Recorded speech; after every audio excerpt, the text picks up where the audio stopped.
Let's dive deep and explore into the third Ixalan Commander deck. When it comes to this video, we will be getting the Ixalan Commander deck, breaking it down piece by piece, and pretty much answering the question, is this deck worth it? So we can't start off with this video without talking about the face card of the Commander itself, Hakbar of the Surging Soul. A 4-mana 3/3 creature does not really seem worth it, especially with no keywords.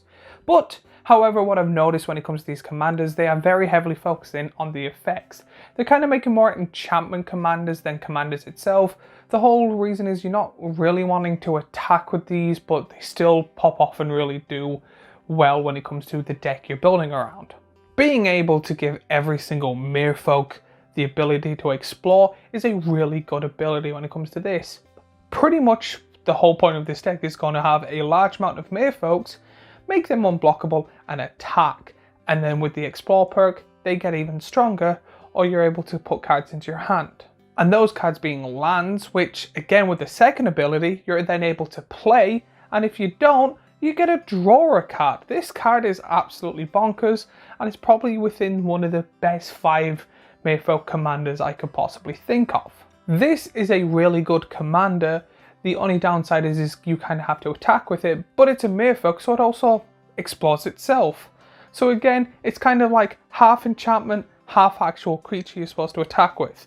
This is a really good card, and again, I'm probably going to see a lot of merfolks in this deck. So now we're going to go on to the adorable long boy, the sub-commander, Exolak the Smiling Flood.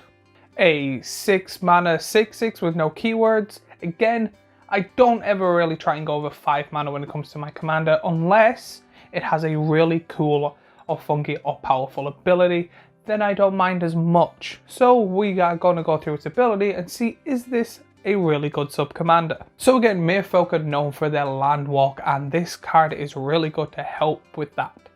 The fact that it has an ETB and an attack trigger in one, I love cards that do this, and then you're able to put flood counters on your opponent. Me, myself, I have a Chatterfang deck, and it got a lot stronger putting that land in that turns every other land into a forest, because there's usually at least one player that doesn't play green, and that play was kind of difficult for me to pretty much wipe off the face of the earth.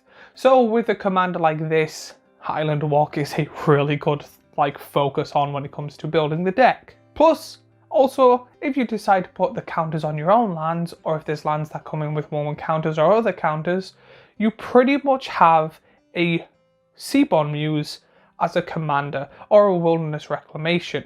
This is really good because if any form of counters on them, so if you're powering up your commander with 1/1 counters, or all your creatures with 1/1 counters, they pretty much get pseudo vigilance. This commander plus the commander together, both on the field, is absolutely ridiculous, and they with the ramp as well, you're able to play both. I love both these cards, and I really like how they work well together.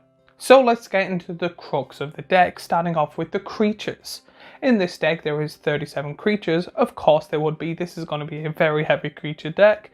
Again, I expect a lot of merfolks and other characters or creatures with landwalk or ability that helps with landwalk, but you get great creatures such as Mist Dancer, Topography Tracker, Tributary Instructor, Singer of the Swift River, Benthic Biomancer, Emperor Mahil II, Herald of the Secret Streams, Kapala Warden of Waves, Master of the Pearl Tident, Merfolk Sovereign, Seafloor Oracle, Surge Spanner, Sulyeon of Sea and Sky, Thassa God of the Sea, Thriving Skydiver, Deeproot Elite, Realm Walker, Koldai Selkie, Kumena Tyrant of Oscar, Prime Speaker Zengana, Tristana Voice of Thunder, Vorel of the Hull Clyde, Zengar Untopian Speaker.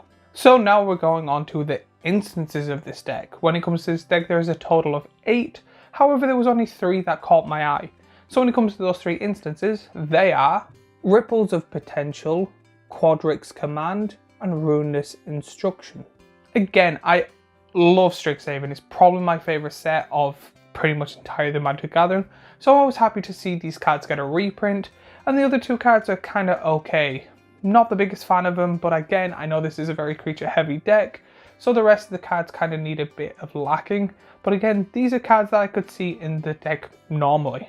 Now that we're done with instances, let's go on to the sorceries. In this deck there is 8 in total, but again there was only 3 that really caught my eye, and those 3 are Wave Goodbye, Be Gone Marvels, and Curse of the Swine. Curse of the Swine is such a funny card, and the other 2 cards are kind of, again, okay to good. I can see people putting these in decks, and again I'm happy to see some of these cards, but again the instant sorceries is not the best, but I think it's mainly because all the good instant sorceries that I'm thinking of are quite expensive. And being an enchantment lover, in this deck you get a total of 6, and I tried to dumb it down, but no, I love enchantments too much. I decided that I'm going to mention all 6, and the 6 are Kindred Discovery, Reflections of Ilacha, Benching Evolution, Hardened Scales, Simic Ascendancy, and Deeproot Waters. Again, I love all of these. Ability to draw, make stuff, absolutely amazing enchantments. Again, it seems to be the creatures and the enchantments are the best part of this deck. Then with the instant and sorceries kind of being on the lower end, artifacts in the middle, and then lands being the worst. And that's how they seem to be focusing building these decks. But talking about artifacts in this deck, there is a total of 5, and they're all mana rocks except for Swiftful Boots. So again, when it comes to the artifacts, I was thinking maybe a horn or a banner, but again, that was in the pirate deck, so I can see why. I can't really think from the top of my head any good artifacts, so if you have any suggestions, please let me know in the comments down below. And now finally the lands. When it comes to the lands, there is a total of 36, which so far is the lowest, but only by 1. And again, I was disappointed by the lands, but was shocked by some of the lands they put in. So there was some good lands such like Alchemist Refuge, Hinterland Harbour, Khan's Bastion, and Vine Glimmer Snarl. So again, if you've seen any of my videos, you will see that I will always go on the speech about the lands. They're not the best, especially for the price you're paying for these. I think from the top of my head, these are roughly 70 euros. I don't know what that is in dollars, and I don't think it's worth it. The creatures and stuff, a good upgrade, but again, I would rather them kind of stay where they were, maybe a slight upgrade, and the lands become better. But is this deck worth it? In my opinion, I think they're actually doing a better job if they lower the price slightly when it comes to the decks. I've never played a Merfolk deck or really been big into Merfolk, but looking at these decks kind of got me interested in Pirates and now Merfolk, and I could see some stuff really good in this. I do have a Simic deck myself that I absolutely love, and I am thinking of maybe looking up the deck list and taking out maybe 1 or 2 cards to put in the deck list of my own. It is my Coma deck. If you're interested in that, there's a link in my Mox field or a link in the bio with my Mox field and all my decks. But if there's any cards you would suggest making in this deck, let me know in the comments down below. While you're there, remember to like, subscribe, and follow me on my social media.